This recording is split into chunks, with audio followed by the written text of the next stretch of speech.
Welcome to Turning Hard Times into Good Times. I am your host, Jay Taylor. I'm speaking to you from New York City on this is the 17th day of, do I have that right? No, today is the 14th day of November 2017.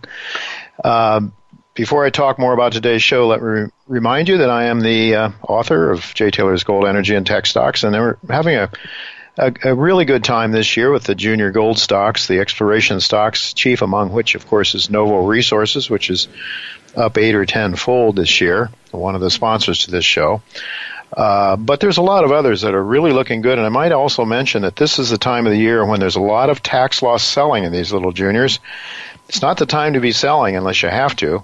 It's a good time, though, if you have some cash tucked away to start looking selectively at some of the companies that I cover in my newsletter, Jay Taylor's Gold, Energy, and Tech Stocks. And you can go to that website, miningstocks.com, to sign up for my letter. And if you'd like to check out Chen Lin's letter as well, chenpicks.com.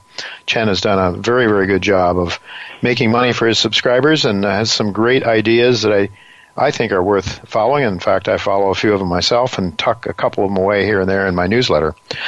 I do want to thank all of you for listening to this show, making it one of the more popular shows on the Voice America Business Channel. And one of the reasons it's very popular also is because of my first guest today, Michael Oliver. We'll be chatting with him in just a minute or two. We also want to thank our sponsors for making this show economically viable. Without them, I would not be here talking to you every week, no doubt about it. But what's really interesting is we have some very interesting sponsors that have some ideas to make a lot of money. I mean, Novo Resources is the best example of that, but Bonterra Resources joins us today as a sponsor. I'll be talking to Nav Dhaliwal in a few minutes after during the second segment, about quarter after the hour. But in addition to Bonterra, our sponsors are New Range Gold, Klondike Gold Corp, Auron Resources, I mentioned Novo Resources, and Genesis Metals Corp. And I might add that each and every one of those are companies that I have first recommended in my newsletter. Those are the ones I like to have as sponsors because I know the stories, I believe in them, and it's just a lot easier for me to have sponsors in the show that I really do intrinsically like, and not because they're putting some money sponsoring the show. I've titled today's show, How Much Longer Can the Petrodollar Survive? Jerry Robinson and Michael Oliver return this week, and as I mentioned, Nav Dhaliwal, the president and CEO of Bonterra Resources, will be here with me for the first time. You know, in 1971, President Nixon detached gold from the U.S. dollar and the international monetary system, and to be able to maintain demand for what was then had become an intrinsically worthless piece of paper, the dollar. The mighty U.S. military was used, at least in part, to enforce countries to use the dollar for oil transactions around the world, starting with Saudi Arabia and then all the OPEC countries. Well, having the ability then to print trillions of dollars, not only did Americans live beyond their means, but funding the greatest military incursion, regime change, empire-building stampede the world has ever known has taken place. But now, adversarial nations like China and Russia and Iran, well, they're kind of tired of that game, and they're threatening the petrodollar hegemony by establishing their own trading and banking infrastructure and their own currencies. They're trading within their own currencies and even now setting up the possibility of backing them with gold. Well, at about half past the hour today, I'll be talking to Jerry Robinson about those issues. Jerry also has some interesting things to say, some technical analysis with respect to individual stocks. We're going to ask him about a couple of them that are on our list. And as I just mentioned, the new stock that I just recommended, Bonterra Resources, we'll be talking to Nav Dhaliwal after the first break. But now, we're very fortunate, once again, to have Michael Oliver, the most frequent guest on this show by far. Nobody even comes close to the number of times Michael's been on, and that's because he's here by popular demand, both the demand of our listeners and, well, my request. I don't demand anything of Michael. I have too much respect for him for that, but it's really good to have you with me again. Thanks for being with me, Michael. Always good to be back, Jay. Always good to have you because you've just done a remarkable job in helping me at least, and I think a lot of my listeners. You know, I was just up in Vancouver at the conference, the Metals Investor Forum conference, and quite a number of people stopped by and said how much they really enjoyed your contribution to this show, Michael. I just wanted you to know that. I appreciate that. Yeah, and I mean, of course, if our people really appreciate it, they'll probably consider subscribing to your letter. But you do provide some valuable information here on this show too, from a big picture. But what people need to understand is you do an awful lot more. You cover an awful lot more markets than the ones that we talk about here, the big tectonic markets, as you like to call them. But I wanted to ask you, today there was I think it was the biggest wholesale price increase in 6 years, monthly increase in 6 years, and I would have thought, I sort of expected, well, that should send the T-bonds and the debt markets, the treasuries down. But in fact, at least at the longer end of the curve, they were up. The shorter end, I guess, the bonds went down, rates went up a little bit, but I know on day-to-day you can't really make too much of anything like that, but what are your longer-term metrics now saying about the T-bond and longer-dated sovereign debt instruments in general? I think they're the big disaster for next year, and I think they may be trying to hold off until then because when I run my annual numbers, and that means the 3-year average, for example, against which I measure price, the oscillate price against that, it changes, and it's going to change next year for the bunds in Germany and the JGBs in Japan and the bonds here.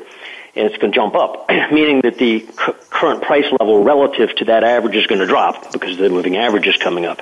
The problem is it's not just the relationship. There's a structure on the oscillators that's like a floor that you do not see on a price chart, but you see it on the annual momentum charts. Mm-hmm. And this floor looks like it's coming out, and it's old and it's been much used.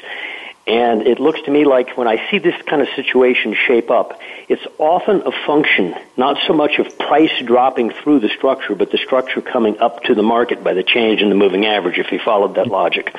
So you more or less, time gets you because you didn't do the right thing at the right time. For example, if the bunds, which right now are trading in the 162s, if they're not well above 165 by January, they're going to blow the structure out. The Japanese government bonds are right now lingering 1 point, and they're in the 150s, by the way, 1 point above blowing out a massive 10-year wide floor on annual momentum. Mm-hmm. And our T-bonds are toying with levels that they can't be toying with next year. So it's a pregnant situation, but it's the kind of thing that looks to me like we almost want to waste the year, the rest of the year, just fiddling around. And I also think that from time to time, when you do get bouts of stock weakness, although I do think bonds and stocks are in the coincident long-term trends, I did a study on that recently. Day-to-day, you can get some adverse inverse relationship, like today. So you had stocks drop about 20 points at one point during the day, and bonds rallied. And I think it might be partly flight to quality, that type of thing. It looks to me, though, like the bonds could be congestive for the rest of this year, and that the real action is being held off until next year. And I think it will be downside, meaning higher rates. Mm-hmm. Higher rates, not generally, at least at some point, not a good recipe for the equity markets. Not incrementally higher either. I'm not talking about the overnight stuff the central banks do, but I'm talking about the long ends of the markets, 10-year on out, rising due to market forces, not central bank policy changes. All right, so if we have rising interest rates, all other things being equal, we should have a stronger dollar then. But I don't believe you're seeing that either. Reading your work, you're looking for a weak dollar next year. Well, the reason is that the issue, let's assume that fundamental is the overriding fundamental of a foreign exchange unit, with the interest rate level. I don't assume that's the case, but let's pretend it is. But you also have the phenomenon, you could have rising rates in Europe, and rising rates here, and rising rates in Japan. And the question then becomes, well, which one's rising more, or which one's more of an ambush to the mentality of the people who are holding the bonds? For example, you can make the case that despite the Fed policy, which has been extremely aggressive for years, that the BOJ and the ECB were more aggressive. They, after all, took their 10-year instruments below zero. We didn't do that. I think our 10-year note got down close to 1% or something, but their bonds were under zero. They're back above, and the JGB. So if there's an unwinding to come in the bond markets of the developed economies, it seems to me the one that's more egregious is the Europeans and the Japanese, not us. Therefore, the unwinding of rates could be more savage there in terms of speed and so forth. Therefore, it could benefit those currencies. Yeah. So the euro can well, get more boost out of it than the dollar. Of course, as you point out, that's just one one factor in the currency rates. I can think back, for the longest time, Americans could live beyond our means as long as the rest of the world was willing to keep buying our treasuries. Now there seems to be some additional, and if they're not buying the treasuries anymore, maybe we're going to have to print more money ourselves just to keep things liquid and drive the dollar lower. So anyway, it seems to me that a rising dollar or a dollar that's declining in value fits in very nicely with your view that we're heading into more commodity inflation as well, 2018. I think so. And there's been a lot of talk lately among technicians who are looking at the shorter-term picture that the dollar index has made a bottom, a head and shoulder bottom, and so forth, and is going higher. And I see it as merely a counter-trend rally. After all, we just dropped the dollar index from early this year, a 103 high, to a 92 low, if you round it to increments of one point at a time. So you dropped 12 ticks. Straight down. Yeah. 11 down ticks on a point and figure chart. You just produced 3 upticks, and it took you a multi-month rally to get the 3 upticks to 95. Yeah. Where we and now the dollar's weaker today. It seems 93s right now with today. Yeah, it's getting hit pretty hard today, I noticed. Yeah, okay, Michael, with just a minute or two left here, gold. You're suggesting that you have your eye on a possible neutral position, I think, for gold. Comment briefly on how you see gold now. We've done this twice before. There was the big sell-off in 2016 that panicked everybody. Then it was a big sell-off. Yeah. We had a go-to-neutral number if certain price were hit on the downside. It was not hit. The market stopped like $3 or $4 in front of it, did not touch the neutral number, therefore we held our bullish long-term view. Then there was a sell-off in July, which came down to 1204. We said if you hit it like it was 1196, I think was our number, we'll go to neutral. It didn't do it. Now our number this time on this particular pullback, and gold right now is trading at 1282 on the nearby contract, we don't want to see 1245 weekly close. And frankly, I don't think we'll see it. So we're holding our long-term bullish view on gold. Admittedly, it's an arm wrestling type of upside that we've had for the last year and a half, 2 years. But it has been upside. If you look where we are now versus where we were in late 2015, early 2016, it's a considerable percentage rise, even if it's deceitful to the bears. And I think if you ever get over 1350, which is a price-based number, because all of our long-term momentum stuff is already broken out, there's nothing more it can do. It's just positive. But the price charts, I think, will turn people on if you ever go up to 1350 and close a week. I think the price guys will then give in and say, that's bottom completed, and they'll get bullish. So all right. That's a number I'd watch over head. That's maybe what we can look forward to possibly early 2018, maybe. Could be.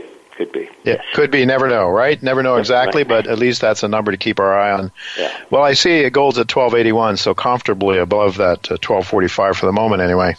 Yep. Michael, I want to thank you very much for being with us again. Always a pleasure. It's always informative and helpful to our listeners and to yours truly.